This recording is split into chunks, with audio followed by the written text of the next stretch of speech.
Assalamualaikum warahmatullahi wabarakatuh.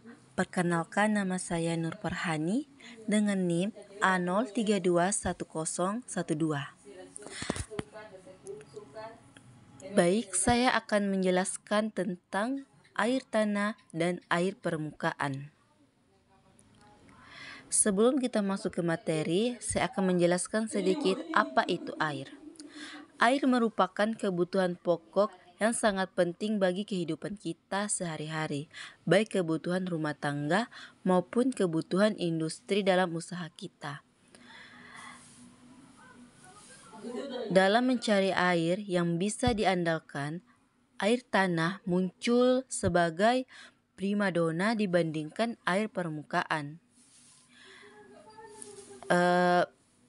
Dikarenakan air permukaan adalah air hujan yang turun dan mengalir di permukaan dan berkumpul pada suatu tempat yang relatif rendah seperti sungai, rawa, dan lain-lain.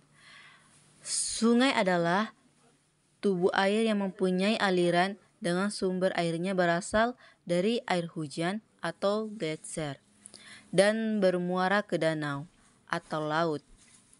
Danau adalah cekungan-cekungan simpanan air yang luas dan berada di daratan air yang tertampung di danau, bersumber dari mata air, air hujan, sungai, dan gletser. Rawa adalah tanah basah yang sering digenang air baik musiman ataupun permanen. Rawa biasanya ditumbuhi oleh tumbuhan berbatang lunak dan rerumputan. Air rawa terlihat kotor karena tempat itu mengandung bahan organik yang berasal dari tumbuhan dan hewan yang mati. Akibatnya, air yang mengenang menyebabkan tanah di daerah sekitar rawa bersifat asam. Air tanah adalah air yang berada di dalam ruang bantuan dasar yang mengalir secara alami ke permukaan tanah melalui pancaran atau rembesan sumber utama dari air tanah, yaitu air hujan yang meresap ke dalam tanah. Air tanah didapatkan biaya relatif rendah serta kualitas airnya lebih baik dibandingkan air permukaan, sehingga membuat air tanah menjadi paling utama dalam memenuhi kebutuhan air.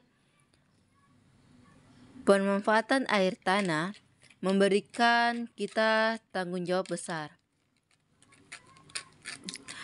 Air tanah dimulai dari siklus hidrologi. Sebagian air mengalir ke laut, sebagian masuk ke tanah melalui celah pori-pori tanah dan bantuan di titik resapan air yang meresap. Yang meresap ini kemudian bergerak mengisi akuifer pada cekungan air tanah. Air tanah bergerak di zona resapan menuju zona lepasan pada cekungan air tanah memakan waktu yang sangat lama. Kondisi air tanah berkaitan erat dengan kondisi lingkungan sekitarnya. Sebagai contoh, air tanah yang diambil berlebihan dapat menyebabkan penurunan muka tanah yang dapat merusak bangunan di atasnya.